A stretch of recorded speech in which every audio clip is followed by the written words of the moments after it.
Question-là, finissons avec l'élection présidentielle. C'est quand même l'actualité brûlante aujourd'hui. Et lors de son discours qui a suivi sa prestation de serment, le président Paul Biya a semblé tourner la page de l'élection présidentielle de 2025 et il a dit, je le cite, il a salué l'attachement de l'immense majorité du peuple camerounais à la paix et au vivre ensemble. Alors, à votre avis, est-ce qu'on peut dire que le Cameroun est en paix en ce moment?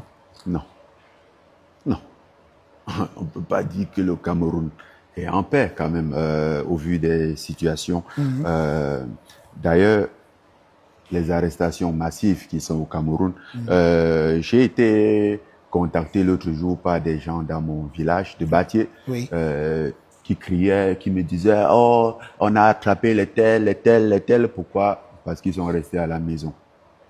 Parce qu'ils sont restés à la maison. Oui.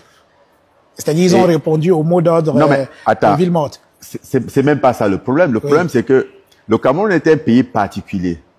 Il y avait 4 jours plus tôt, on disait aux gens, restez chez vous. Et 4 jours après, on arrêtait les gens parce qu'ils sont restés chez eux. Et je me dis, mais qu'est-ce qu'on n'a pas, qu'est-ce que j'ai pas bien compris?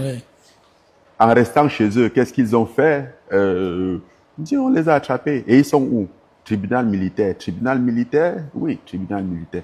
Et tu te rends compte que des situations comme ça, il y en a un peu partout dans le pays. J'ai vu dans les réseaux sociaux des listes des gens attrapés, qui ont disparu. Il y a même des leaders politiques. Il y avait...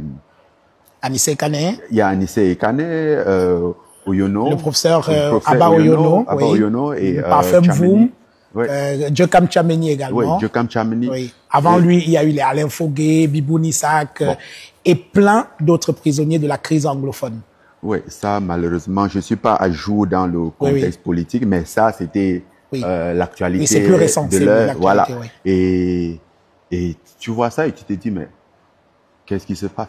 Et il y a aussi juste pour ajouter à ça un autre aspect, un axe dont on parle pas beaucoup, c'est les